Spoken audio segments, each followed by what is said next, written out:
Esta es la historia del transatlántico británico Britannic. Construido y botado tras la trágica pérdida de su buque gemelo, el famoso Titanic, como una de las naves más avanzadas de su época, el Britannic nunca cruzó el Atlántico transportando a ricos y pobres hacia el Nuevo Mundo. Durante la Primera Guerra Mundial, fue convertido en buque hospital, y realizó 6 viajes al Mediterráneo, evacuando a miles de soldados heridos desde los frentes del Mediterráneo Oriental. A pesar de ser considerado aún más insumergible que el Titanic, se perdió en tan solo 55 minutos.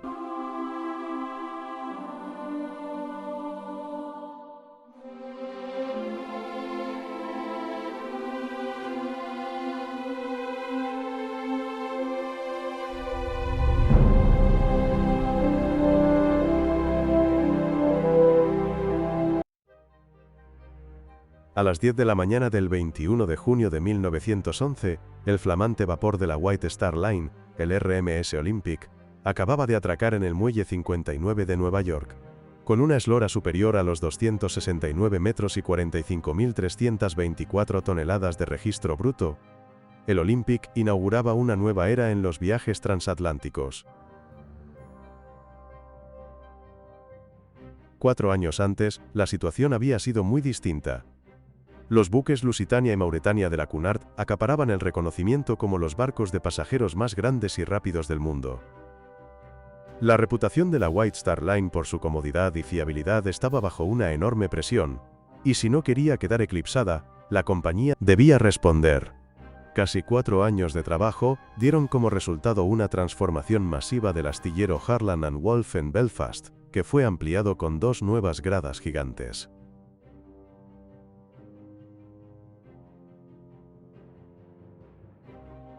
Además, las autoridades portuarias de Belfast construyeron un nuevo dique seco para albergar la nueva generación de barcos de la White Star.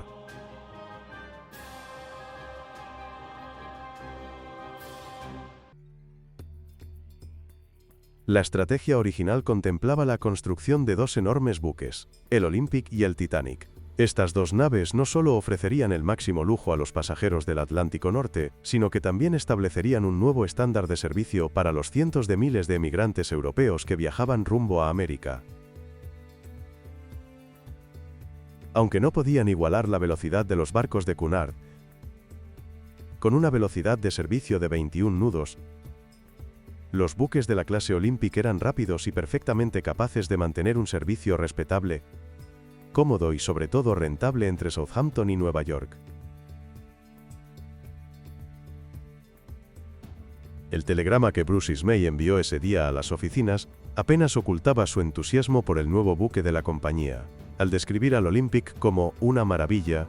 Sin embargo, Ismay también sabía que, aunque la White Star Line volvía a estar en ascenso, la empresa no podía permitirse descansar en sus laureles. Cunard era plenamente consciente del potencial de un barco de esta categoría, y ya había comenzado a explorar la construcción de su propia versión. Menos de una semana después de la botadura del Titanic, ya se colocaban las primeras planchas de la quilla de la Aquitania de Cunard. Al mismo tiempo, la Hamburg America Line de Albert Bollin planeaba una serie de buques aún mayores, lo que demostraba que la competencia era feroz. Hasta ese momento, un tercer buque de la clase Olympic simplemente no había sido una opción para la White Star Line. Pero en los 3 años transcurridos desde el encargo del Olympic y el Titanic, la realidad comercial había cambiado de forma drástica. La respuesta del público al Olympic fue tan positiva que la necesidad de construir un tercer barco para mantener cómodamente un servicio semanal entre Southampton y Nueva York se volvió más urgente que nunca. Fue en este contexto que se concibió el Britannic. El contrato para su construcción no se formalizaría hasta el 23 de octubre de 1911.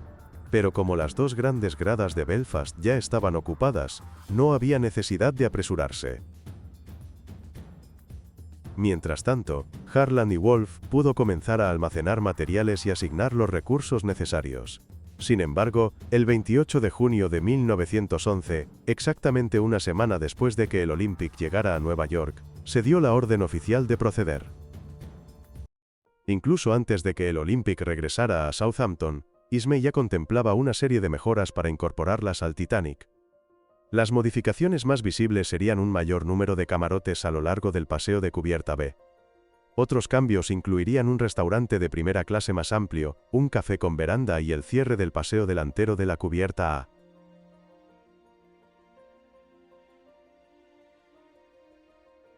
Durante el verano de 1911, estas modificaciones se integraron en el Titanic mientras aún se acondicionaba en Belfast. No sería hasta la botadura del vapor Correo Real Arlanza, el 23 de noviembre de 1911, cuando se dispuso del espacio necesario para construir un tercer buque de la clase Olympic.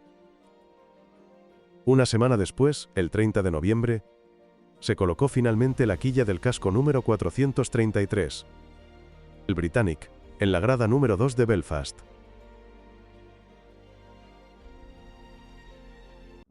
El 25 de noviembre de 1911, el New York Times recogió informaciones de la prensa británica que especulaban que el nuevo buque, supuestamente llamado Gigantic, mediría 300 metros de eslora y 34 metros de manga.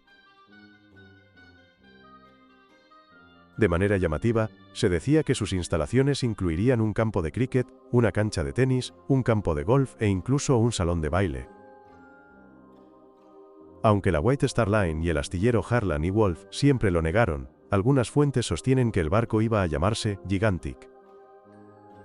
Sin embargo, una copia del libro de pedidos de Harland y Wolff, fechada en octubre de 1911, unos 6 meses antes del desastre del Titanic, ya registra el nombre Britannic. Las anotaciones manuscritas añadidas en enero de 1912 solo se referían a la manga estructural del buque, no a su nombre. Hasta hoy, algunos mantienen la creencia de que el nombre fue cambiado en secreto, al considerarse el original demasiado pretencioso y, dadas las circunstancias posteriores, embarazoso. No obstante, la evidencia documental contradice esta teoría. Aunque es posible que el nombre Gigantic se considerara en algún momento, los registros del astillero demuestran que el nombre Britannic figuraba antes del hundimiento de su buque gemelo.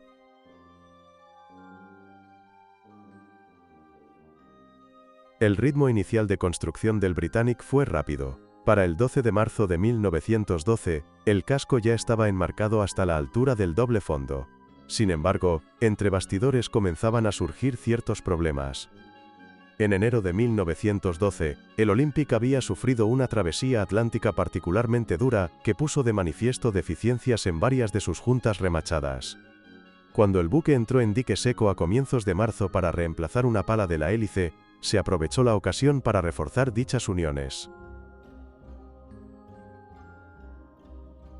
Además, se detectaron pequeñas grietas en la superestructura cerca de algunas casetas a la altura de la cubierta B, y en la zona de las juntas de expansión de popa. Era la primera señal de que quizá el diseño de los buques de la clase Olympic no era perfecto. Aunque tales ajustes no resultaban sorprendentes dada la magnitud del salto tecnológico que Harland and Wolff había emprendido, las lecciones aprendidas con el Olympic y el casi terminado Titanic derivaron en rediseños significativos en el Britannic.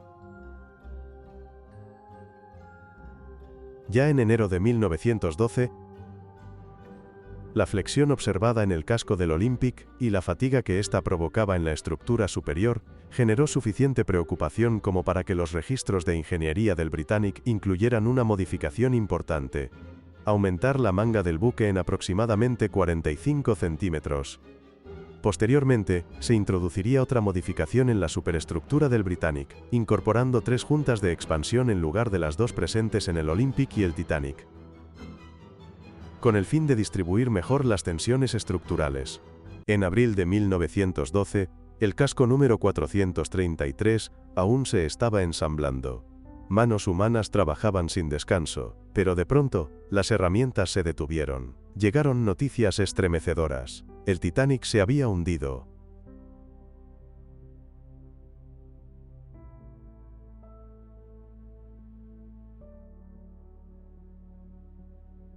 En el astillero Harland y Wolff, la noticia cayó como un rayo. La construcción naval corría por las venas de Belfast. Los hombres y mujeres de aquella ciudad noble y trabajadora se sentían orgullosos, con razón de sus creaciones. Formaba parte de su identidad. Dominando el horizonte se alzaban las enormes grúas a rol. gigantescas estructuras de acero levantadas exclusivamente para construir barcos.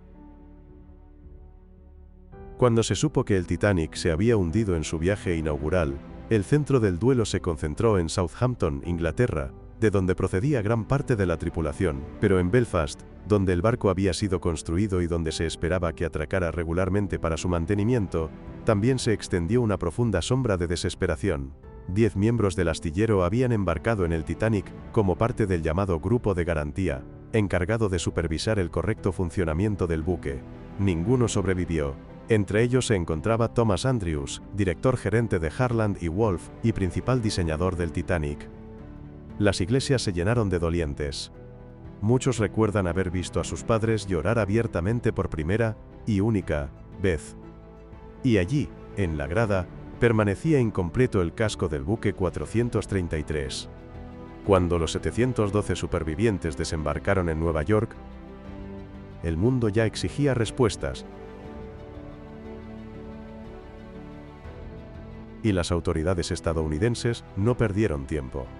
Joseph Bruce Ismay fue llamado a declarar ante la Comisión de Investigación del Senado, presidida por William Alden Smith, senador republicano por Michigan. Smith actuó con rapidez, y su informe estuvo terminado en menos de 6 semanas tras el desastre. El informe británico, encabezado por Lord Mersey, se publicó 2 meses después. Ambos informes diferían notablemente en varios aspectos, pero sus conclusiones generales eran innegables. Smith y Mersey coincidieron en los pasos fundamentales que debían adoptarse para garantizar una mayor seguridad en el mar, recomendando una subdivisión estanca más eficaz, y sobre todo, una capacidad suficiente de botes salvavidas para todas las personas a bordo. Tanto la White Star Line, como Harland and Wolff, comenzaron sus propios cálculos para recuperar sus reputaciones dañadas. White Star podía adoptar medidas para instalar capacidad temporal adicional de botes salvavidas en el Olympic, aunque eso ofrecía poco beneficio inmediato. La tripulación de las salas de calderas, desconfiando de la seguridad de los nuevos botes plegables, se amotinó el 24 de abril y se negó a zarpar en la siguiente travesía programada entre Southampton y Nueva York. Al no lograrse un acuerdo, 2 días después el viaje fue cancelado, y el Olympic permaneció en Southampton hasta su siguiente salida prevista el 15 de mayo. En cuanto al Britannic, la incertidumbre era aún mayor, con rumores que sugerían que la White Star podría cancelar el proyecto por completo. Sin embargo, la realidad comercial hacía poco probable esa posibilidad. Por grave que hubiera sido la tragedia, White Star no podía mantener un servicio express equilibrado entre Southampton y Nueva York, con el Oceanic y el envejecido Majestic operando junto al Olympic. Mientras el Olympic era retirado del servicio para recibir mejoras que evitaran un destino similar al del Titanic, el casco 433 fue rediseñado en pleno astillero. Con Thomas Andrews perdido en el desastre, su adjunto Edward Wilding asumió sus responsabilidades. Wilding conocía profundamente la clase Olympic, había colaborado en el diseño del Olympic y el Titanic, participó en la investigación del naufragio y supervisó muchas de las mejoras de seguridad implementadas tras la tragedia. Pero el casco 433 ofrecía una oportunidad única.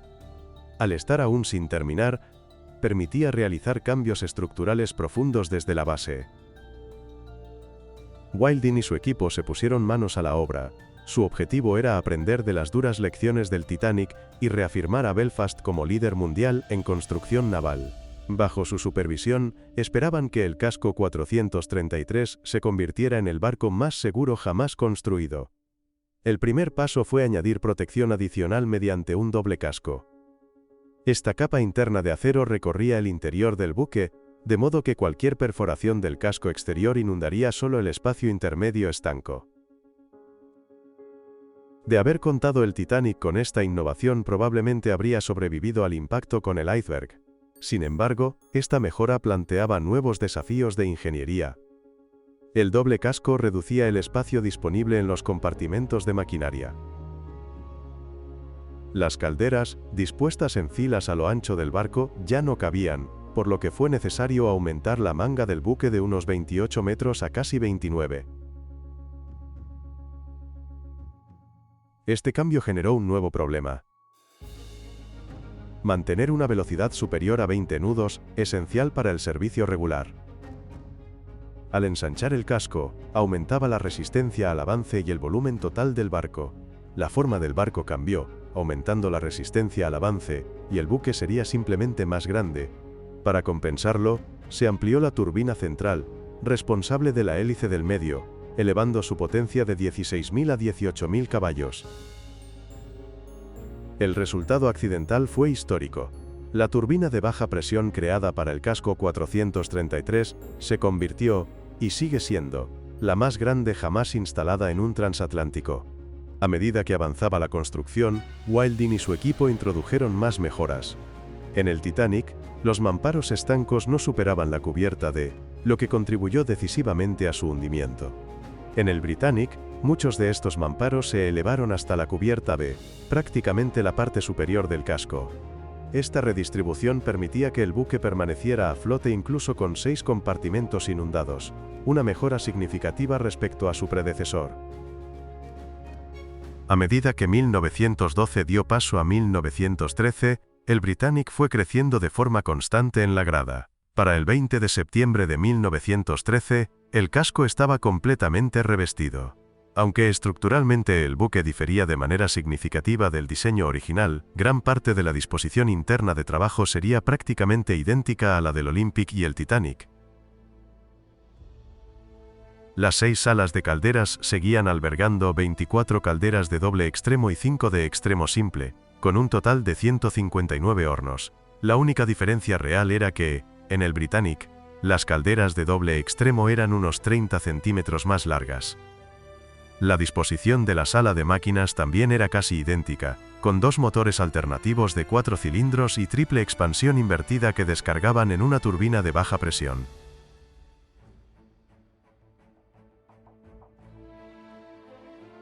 De cara al público viajero, el Britannic incorporaría también las mejores características del Olympic y el Titanic. Ya se ha mencionado el paseo abierto de la cubierta B del Olympic, que Bruce Ismay decidió cerrar para añadir camarotes en el Titanic. La disposición interna del Britannic sería esencialmente una versión híbrida de ambos buques. El paseo abierto de la cubierta B se transformaría en espacio adicional para camarotes, incluyendo las 2 suites de lujo para millonarios que habían sido introducidas en el Titanic. Otra diferencia importante hacia popa era el restaurante de primera clase, muy popular en el Olympic, que en el Britannic se extendería de babor a estribor. A diferencia del Titanic y del Olympic modificado, donde se instaló un café parisien en el lado de estribor de la cubierta B, el Britannic no contaría con este café. En su lugar, los constructores optaron por mantener los 2 cafés con veranda, situados en la cubierta de botes de popa.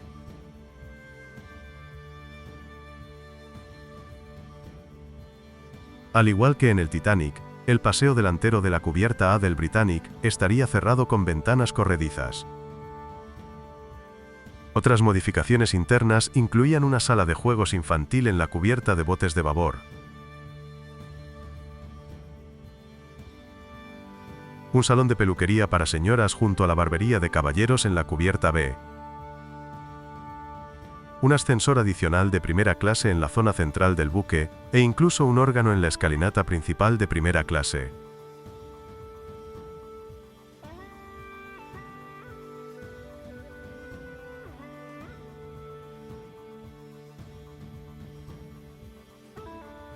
Sin embargo, había una diferencia innegable en el diseño de los 3 buques. El Olympic y el Titanic habían sido equipados originalmente con una sola línea de botes salvavidas a lo largo de las secciones de proa y popa de las cubiertas de botes, tanto a babor como a estribor. La pérdida del Titanic puso en evidencia la insuficiente capacidad de salvamento, y aunque la White Star corrigió esta deficiencia en el Olympic prácticamente cerrando la cubierta de botes con una línea de pescantes Welling, no cabía duda de que la seguridad se había convertido en una prioridad absoluta en el Britannic, y cualquier pasajero que observara los 8 conjuntos previstos de enormes pescantes con brazo metálico, tendría pocas razones para cuestionarlo. La edición de febrero de 1914 de la revista Engineering señalaba que estos pescantes podían alojar hasta 48 botes salvavidas, aunque diseños posteriores indicarían que el número se redujo a 44, y destacaba que su gran tamaño permitiría arriar los botes de 10 metros cerca del casco, o, si era necesario debido a una escora, a mayor distancia del buque.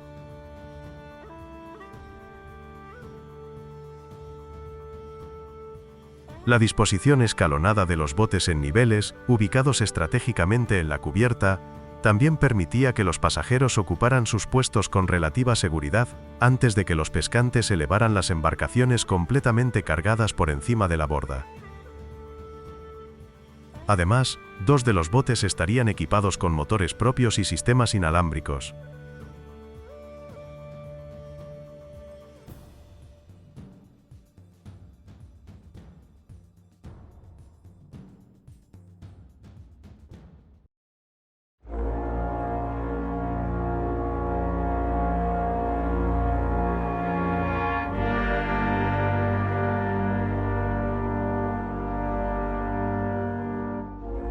Tras 27 meses en la grada, el Britannic estuvo finalmente listo para su botadura el 26 de febrero de 1914.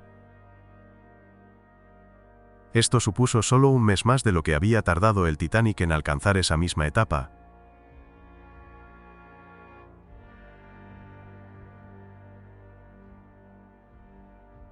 Siguiendo una antigua tradición de la White Star, la ocasión reunió a una distinguida lista de invitados, entre ellos altos directivos de la compañía, funcionarios del almirantazgo y autoridades locales de Belfast. Sin embargo, no hubo una ceremonia formal como tal, ya que la White Star no seguía la tradición de romper una botella de champán contra la proa del barco. A las 11:10 de la mañana se disparó el primer cohete para indicar a los operarios que retiraran los últimos apoyos que sostenían la quilla.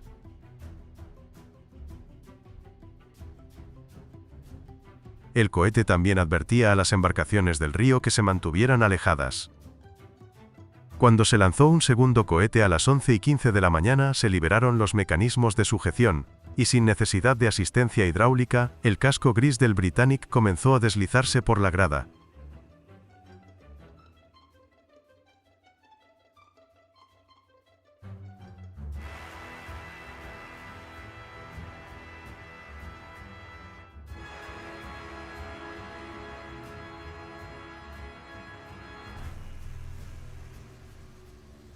Facilitado por más de 20 toneladas de sebo, aceite y jabón blando.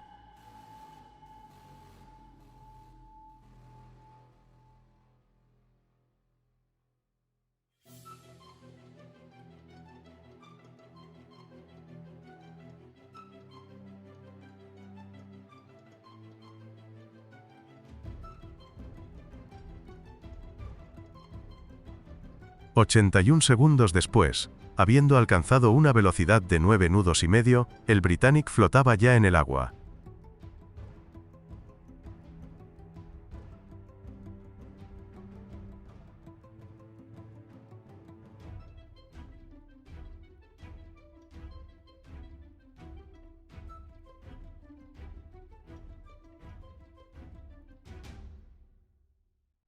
Tras la botadura, los invitados se retiraron al Grand Central Hotel de Belfast para los discursos y el almuerzo de rigor. Para los trabajadores del astillero, en cambio, no hubo tiempo para celebraciones. Como cualquier otro jueves, aún quedaba mucho trabajo por hacer antes de regresar a casa, entre otras tareas despejar la ahora vacía grada número 2 en preparación para el siguiente contrato de Harland & Wolff, el transatlántico Netherland de la Red Star Line. Para el Britannic, el futuro inmediato implicaba otros 6 meses atracado junto al muelle de acondicionamiento en aguas profundas. Si todo marchaba según lo previsto, y con algo de suerte, aún podría entrar en servicio hacia finales del otoño. Cuando el Britannic fue botado, se esperaba que comenzara a operar en septiembre de 1914. En julio de 1914, se anunció que el buque no estaría listo para su viaje inaugural hasta la primavera de 1915. La historia, sin embargo, tenía otros planes. Durante el verano de 1914, comenzaron a derrumbarse los pilares que habían mantenido la paz en Europa durante casi un siglo. El 28 de junio de 1914, el archiduque austríaco Francisco Fernando fue asesinado en Sarajevo, Serbia. Las hostilidades no comenzaron de inmediato, pero un mes después, el 28 de julio, Austria-Hungría invadió Serbia. Gran Bretaña inicialmente esperaba mantenerse al margen, pero cuando Rusia apoyó a Serbia y Alemania respaldó a Austria-Hungría, Francia se alineó con Rusia. Finalmente, cuando Alemania invadió la neutral Bélgica el 4 de agosto, violando el Tratado de Londres, la garantía británica de la neutralidad belga dejó al gobierno británico sin alternativa. Debía declarar la guerra a Alemania.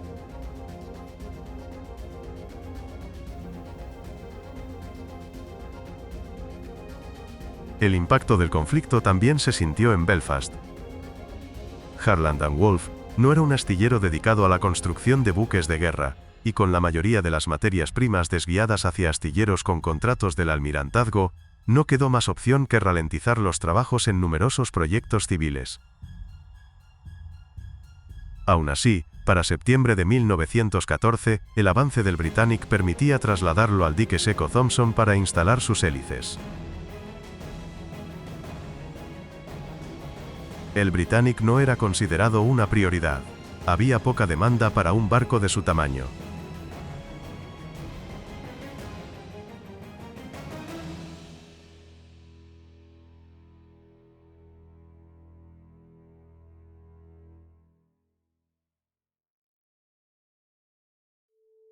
En octubre comenzaron a llegar a Belfast las primeras órdenes del almirantazgo para convertir varios buques mercantes en falsos acorazados. Con el puerto de Southampton requisado para uso militar, se mantuvo un servicio improvisado de la IMM entre Liverpool y Nueva York, mientras el Olympic continuaba operando desde la relativa seguridad de Greenock, en el Clyde. Finalmente, el Olympic también sería retirado del servicio. Su última travesía hacia el este comenzó el 21 de octubre de 1914, y por razones de seguridad se le ordenó regresar a Belfast el 3 de noviembre.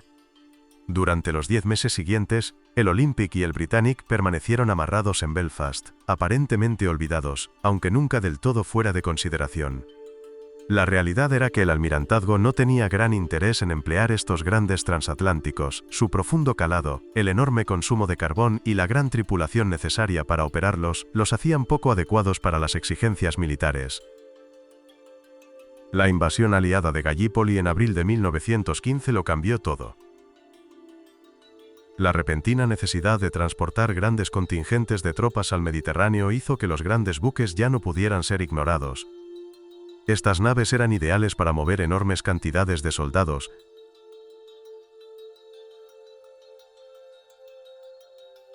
y para junio de 1915, el Mauretania y el Aquitania habían sido requisados para el transporte de tropas hacia los Dardanelos.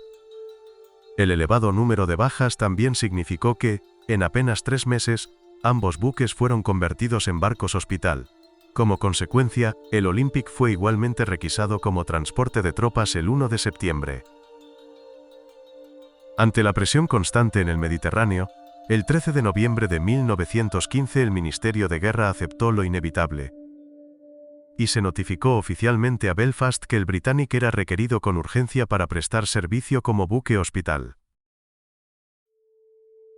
Para entonces, los trabajos en el barco estaban bastante avanzados. Aunque aún no estaba terminado, la instalación de paneles de madera y equipamiento interior progresaba con rapidez, incluso si el mobiliario de lujo todavía no se había colocado. Las pruebas de amarre de los motores se habían completado 6 meses antes, y Harland & Wolff confiaba en que el buque podría estar listo en un plazo de 4 semanas. Externamente, el barco también experimentó una transformación total. Se instalaron 6 conjuntos de pescantes Welling a lo largo de ambos lados de la cubierta de botes, sustituyendo a 3 de los grandes pescantes mecánicos que aún no se habían montado.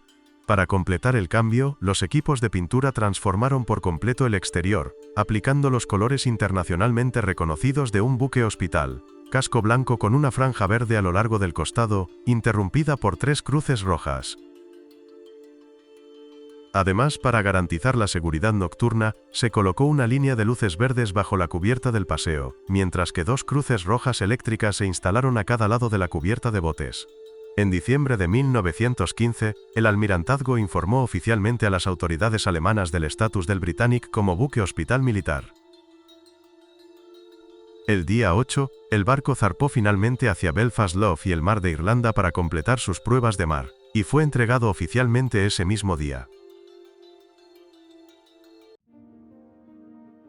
La noche del 11 de diciembre de 1915, más de 4 años después de colocarse su quilla, el Britannic abandonó Belfast bajo el mando del capitán Joseph Ranson, llegando al muelle Gladstone de Liverpool a la mañana siguiente.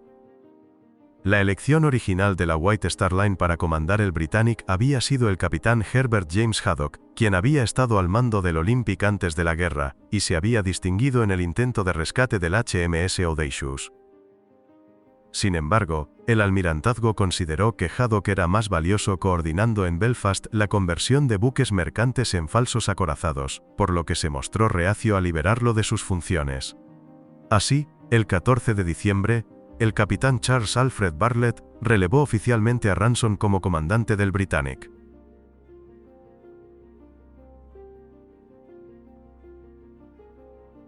El 23 de diciembre de 1915, el Britannic inició finalmente su viaje inaugural. Sin embargo, este primer viaje carecía por completo del glamour que había rodeado a los de sus buques hermanos mayores. A medianoche, el barco zarpó de Liverpool con rumbo a Mudros, aunque el destino era desconocido para los pasajeros. A bordo circulaban rumores de que quizás se dirigían a Australia. El personal médico ocupó sus puestos asignados, y mientras el buque navegaba hacia la base aliada de la campaña de Gallipoli, todos siguieron la rutina propia de un barco hospital.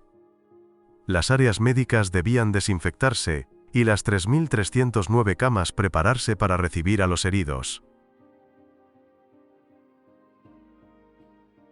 El día 24, el personal sanitario fue informado de que solo dispondrían de 6 días para atender a los pacientes, por lo que dedujeron que el destino era Mudros, en el Mediterráneo. Ese día se informó que el barco había recorrido 426 millas náuticas, pasando el cabo Finisterre al mediodía.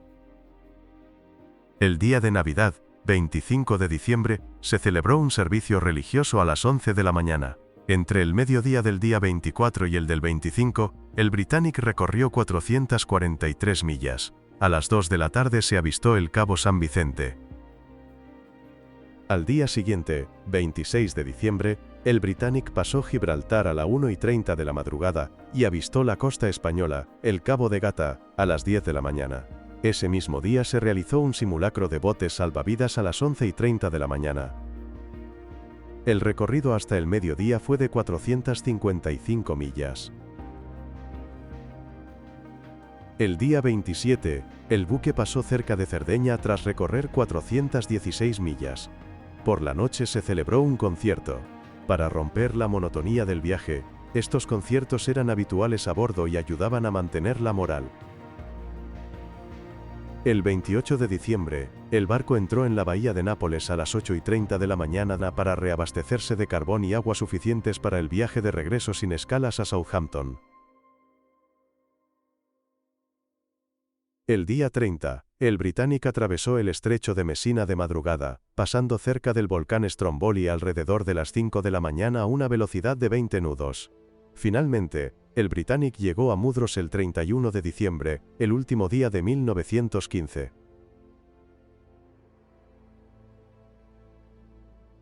Durante toda la mañana se embarcaron pacientes procedentes de barcos hospital más pequeños. En la mañana del 3 de enero, llegaron los últimos oficiales heridos desde tierra, y, a las 3 de la tarde, el Britannic, completamente cargado, zarpó de Mudros rumbo al suroeste a toda velocidad. A las 9 de la noche, ya había recorrido 120 millas, y se encontraba al norte de Andros, con vía libre hacia el canal de Kea. A diferencia del viaje anterior, ahora las salas hospitalarias estaban llenas de soldados heridos, pero el capitán Bartlett seguía obligado a realizar el simulacro de botes salvavidas. Poco después de las 6:30 de la mañana del 5 de enero, el marinero Samuel L. Jones se arrojó por la borda. De acuerdo con las normas de guerra, el barco no podía detenerse para buscarlo. Se dio por hecho que había fallecido.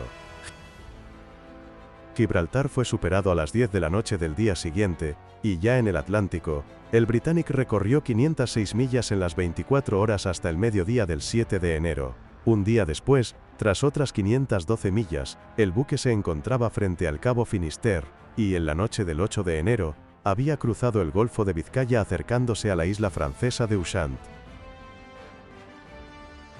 El regreso estaba a menos de un día, y los pacientes prepararon sus uniformes para desembarcar a la mañana siguiente. El 9 de enero de 1916, el Britannic avanzó lentamente por el Solent hasta Southampton. 6 remolcadores, 3 a proa y 3 a popa, guiaron el buque hasta el muelle.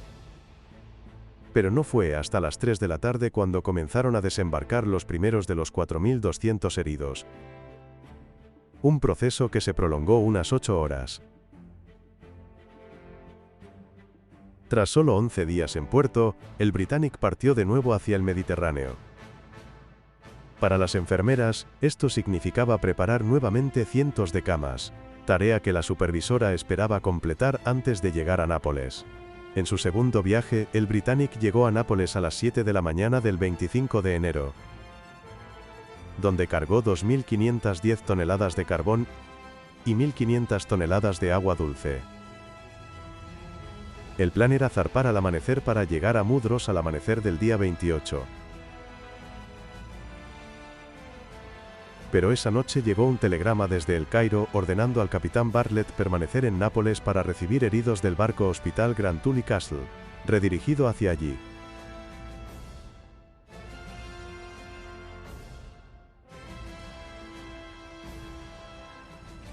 Al final, el viaje a Mudros nunca se completó, y el Britannic permaneció 11 días en Nápoles. El Grand Tully Castle llegó el 27 de febrero y transfirió 438 pacientes en 3 horas. Poco después, el barco hospital Formosa trasladó aún más heridos. Siguieron 3 días de incertidumbre hasta que nuevas órdenes indicaron esperar a los barcos hospitales Equibo, Nevasa y Panamá antes de regresar a Inglaterra.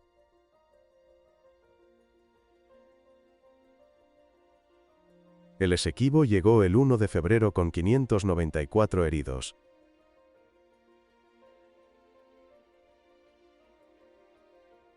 Un día después lo hizo el Nevasa con 493 pacientes. No fue hasta la mañana del 4 de febrero cuando se completó el traslado de otros 319 heridos desde el Panamá. Concluido el embarque, el Britannic partió hacia Southampton, donde arribó la tarde del 9 de febrero. El buque permaneció fondeado frente a Cowes casi un mes antes de iniciar su tercer viaje al Mediterráneo, el 20 de marzo de 1916. Como en ocasiones anteriores, el destino no se anunció oficialmente, aunque el personal médico sospechaba que sería Nápoles, donde el barco llegó 5 días después. Tras reabastecerse, el Britannic arribó a Augusta el 28 de marzo. El día sería muy ajetreado, ya que se embarcaron heridos procedentes de barcos hospital más pequeños. El 30 de marzo de 1916, a las 3 de la tarde, se completó el traslado, y el Britannic puso nuevamente rumbo a casa, llegando sin novedad a Southampton a las 11 de la mañana del 4 de abril. Sin embargo, el futuro empleo del Britannic era incierto en ese momento. La inesperada evacuación de Gallipoli se había reducido tanto que los grandes transatlánticos dejaron de ser necesarios. El Mauretania fue retirado del servicio el 1 de marzo, seguido 6 semanas después por el Aquitania, el 10 de abril.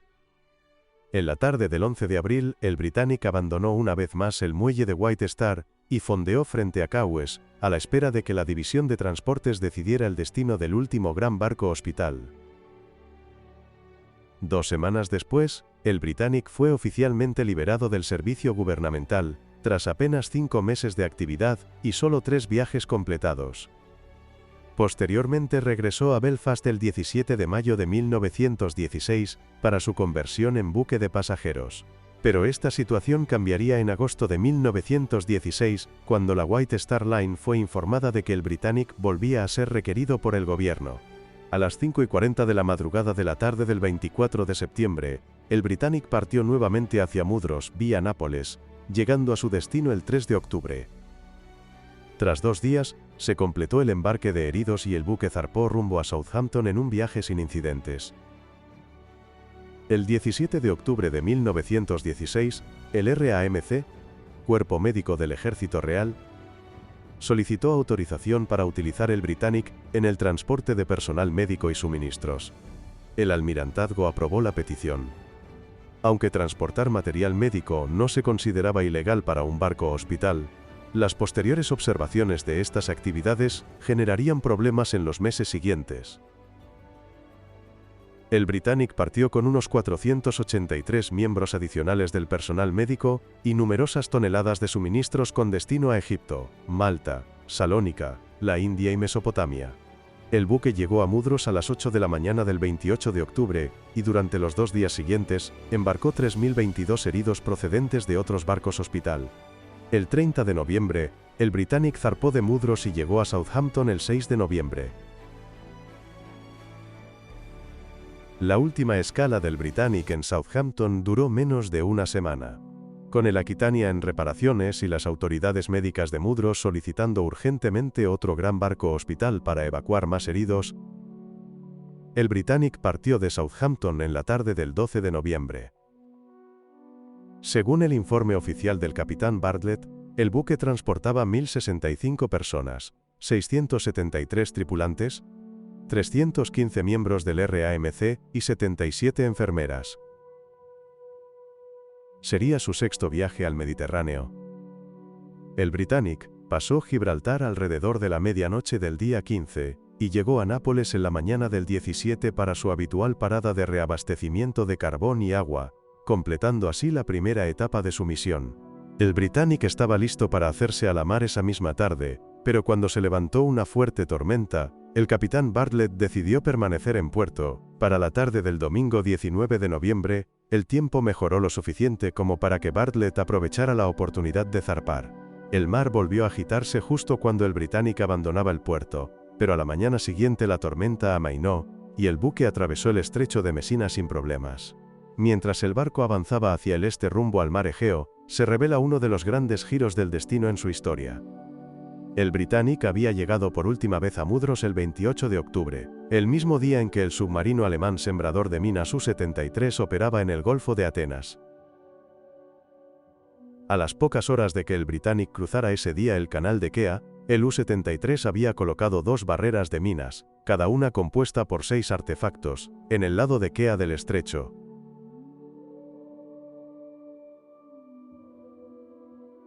Aunque el buque había evitado daños en su viaje de regreso, en la mañana del martes 21 de noviembre navegaba a toda velocidad hacia el canal de Kea, dirigiéndose nuevamente hacia la zona de peligro, entre las islas de Macronissos, a babor, y Kea, a estribor. Poco antes de las 8 de la mañana, frente a la punta Angalistros en Macronissos, el capitán Bartlett cambió el rumbo a N48°E para introducir el barco en el canal de Kea. Era una mañana luminosa y soleada, con el mar en calma, liso como un espejo. En el salón, las enfermeras se sentaban a lo que probablemente sería su última comida antes de llegar a Mudros.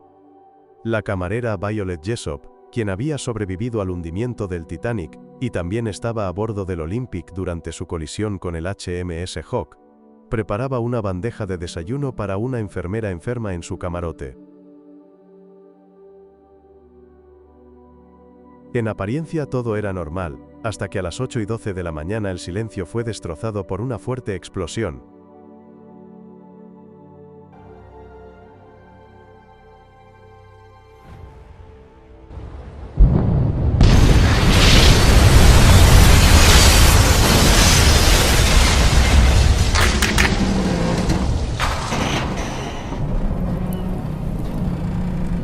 más tarde se describió como, si una veintena de grandes cristales se hubieran hecho añicos al mismo tiempo. Sheila Macbeth recordó sentir un violento estremecimiento recorrer todo el barco, igual que George Perman, un explorador de 15 años que operaba uno de los ascensores en la parte de popa. Décadas después, aún recordaba el impacto con claridad. Cuando aquello nos golpeó, o nosotros lo golpeamos, todo el barco se sacudió. Fue entonces cuando supe que algo había ocurrido. Se estremeció por completo, y enseguida se oyó el grito: ¡El barco se hunde! Violet Jessop también recordaría más tarde aquel momento. De repente, hubo un estruendo sordo y ensordecedor. El Britannic se estremeció. Un largo temblor que recorrió el barco de proa a popa, sacudiendo la vajilla sobre las mesas y rompiendo objetos, hasta que todo se calmó mientras continuaba lentamente su marcha. Todos supimos que había sido golpeado. En el puente, durante la explosión, se encontraban el capitán Bartlett y el primer oficial Hume. De inmediato ordenaron detener las máquinas, cerrar las puertas estancas y preparar los botes salvavidas. Sin embargo, en cuestión de minutos comenzaron a llegar informes de daños. Los primeros reportes fueron alarmantes. Una enorme explosión había tenido lugar en el costado de estribor, entre las bodegas 2 y 3. Aunque inicialmente solo 2 compartimentos estaban abiertos al mar, algo que entraba dentro del margen de seguridad del Britannic, la realidad era mucho más grave. La fuerza de la explosión también dañó el mamparo estanco entre la bodega 1 y el pique de proa, lo que provocó que los 4 primeros compartimentos comenzaran a inundarse rápidamente. En teoría, el Britannic podía mantenerse a flote con hasta 6 compartimentos delanteros inundados. Pero la situación empeoró. El túnel de los fogoneros que conectaba sus alojamientos con la sala de calderas 6 también quedó gravemente dañado, permitiendo que el agua entrara en esa sala. Y lo peor estaba por venir. Por razones desconocidas, las puertas estancas entre la bodega 3 y las salas de calderas 6 y 5 no se cerraron. El agua avanzaba ahora hacia popa, inundando la sala de calderas 5. Con la situación deteriorándose rápidamente, el capitán Bartlett ordenó cerrar las puertas estancas restantes y transmitir una señal de socorro indicando que el buque había chocado con una mina frente a Port Saint Nicolo. Al mismo tiempo, la tripulación recibió la orden de descubrir y arriar los botes salvavidas, aunque todavía no se autorizó su liberación. Evaluando sus opciones, Bartlett comprendió que su mejor oportunidad era intentar varar el barco en la cercana isla de Kea. Sin embargo, un fallo en el sistema de gobierno obligaba a maniobrar únicamente con los motores. Cuando el Britannic volvió a moverse, los compartimentos dañados comenzaron a llenarse aún más deprisa, y el buque empezó a escorar peligrosamente a estribor. Apenas 15 minutos después de la explosión, los ojos de buey de cubierta, normalmente a unos 7,5 metros sobre la línea de flotación, ya estaban bajo el agua. El hecho de que hubieran sido abiertos esa mañana para ventilar las cubiertas inferiores comprometía seriamente las posibilidades de supervivencia del barco. Mientras la evacuación continuaba, la ayuda ya estaba en camino. A las 8:15 de la mañana, el destructor HMS Scorch recibió la señal de socorro del Britannic.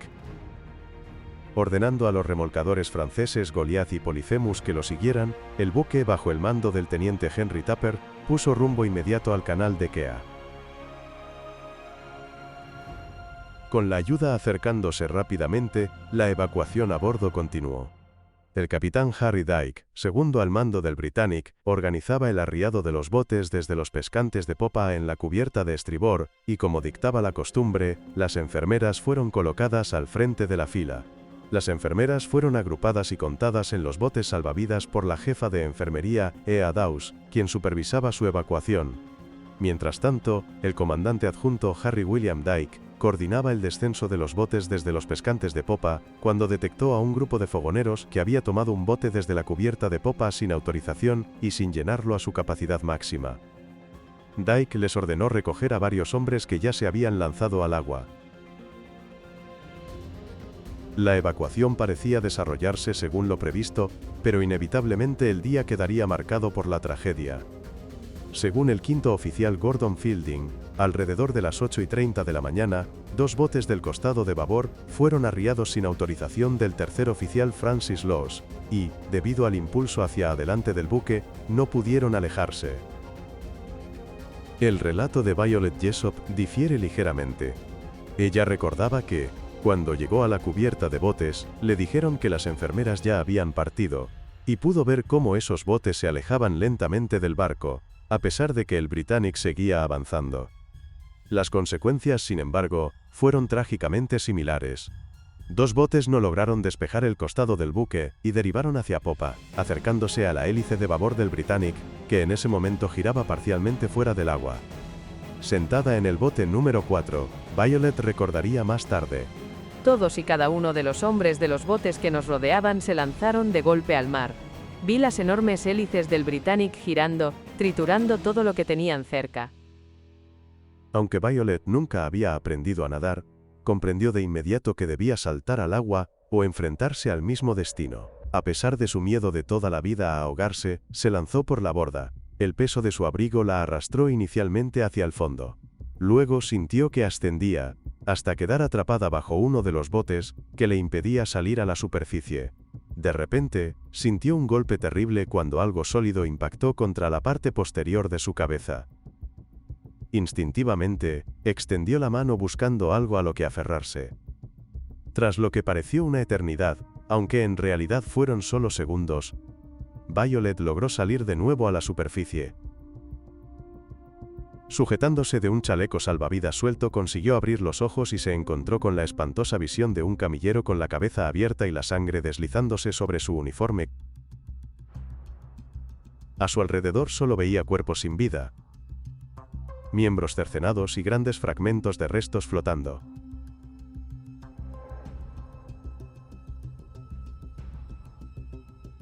Un tercer bote estuvo a punto de correr la misma suerte, pero afortunadamente las hélices se detuvieron. Mientras continuaban las labores de rescate, los oficiales del Britannic siguieron arriando más botes al agua, aunque el proceso se complicó cuando el conjunto delantero de pescantes del costado de babor quedó inoperativo tras los primeros descensos exitosos.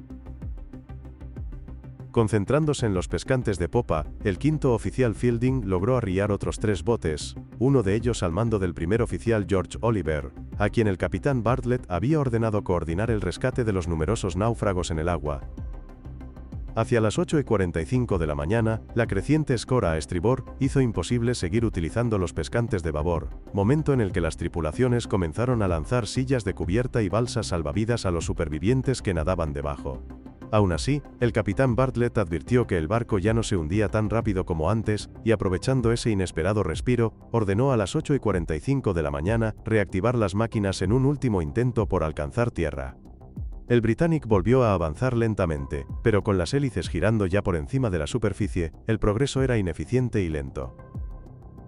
A pesar de ello, el movimiento hacia adelante fue suficiente para forzar la proa a hundirse más. Cuando comenzaron a llegar informes al puente indicando que el agua había alcanzado la cubierta de, Bartlett comprendió que el desenlace era cuestión de tiempo. El final estaba cerca. Mientras el agua cubría progresivamente la proa y el barco continuaba escorándose, el capitán Bartlett ordenó un último y prolongado toque de sirena, la señal definitiva de abandono, antes de caminar tranquilamente desde el ala de estribor del puente y lanzarse al agua. Fue una señal providencial para el jefe de máquinas Robert Fleming y los ingenieros restantes, quienes, como sus compañeros del Titanic, permanecieron en sus puestos hasta el último momento posible. Escaparon por la única vía disponible, subiendo por la escalera y atravesando el conducto de la cuarta chimenea, que también servía parcialmente como ventilación para la sala de turbinas. A medida que el buque seguía inclinándose, las chimeneas cedieron una a una bajo la tensión y se desplomaron al mar. A las 9:07 de la mañana, apenas 55 minutos después de la explosión, el Britannic volcó finalmente hacia estribor mientras su popa desaparecía bajo la superficie, dejando 35 botes y cientos de supervivientes dispersos en el ahora silencioso canal de Kea. al noroeste de Port Saint Nicolo, actual Corisia. Las tranquilas aguas estaban cubiertas de restos, botes, cuerpos y supervivientes. La tripulación había logrado poner en el agua 35 de los 58 botes en menos de 50 minutos. Por fortuna, una de las innovaciones del barco resultó crucial. Las dos lanchas motoras recogieron rápidamente a muchos náufragos, gracias a su velocidad y facilidad de maniobra.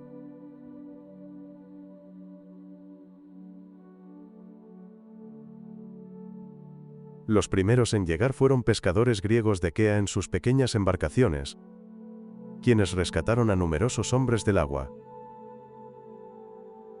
A las 10 de la mañana, el destructor Scourge avistó los primeros botes, y 10 minutos después recogió a 339 supervivientes.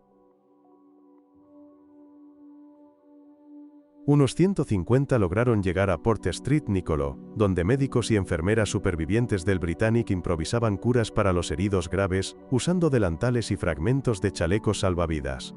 Sin espacio para más personas, el Scourge y el Heroic partieron hacia el Pireo señalando la presencia de supervivientes en Corisia. A las 11:45 de la mañana llegó el Foxhound, que tras rastrear la zona fondeó en el puerto para prestar asistencia médica y recoger a los restantes náufragos. A las 2 de la tarde arribó el crucero ligero Foresight.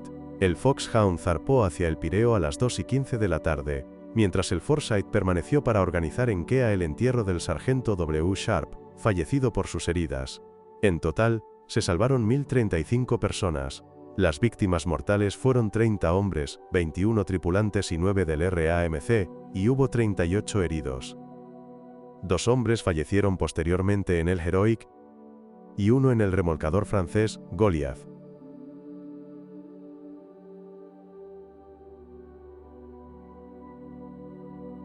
Pocos días después, los supervivientes del Britannic llegaron a Atenas.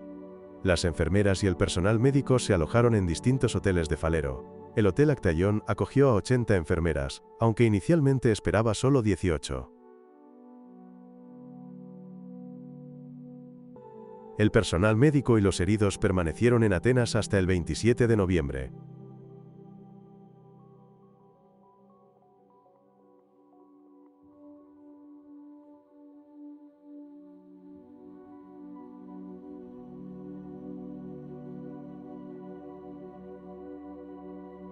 Luego embarcaron en el HMHS Grantully Castle rumbo a Malta, donde llegaron el 30 de noviembre. Permanecieron allí 17 días antes de regresar a Inglaterra a bordo del HMHS Valdivia. El viaje fue difícil debido al fuerte balanceo del buque y la escasez de agua dulce, agravada por la orden de cerrar los portillos de las cubiertas inferiores.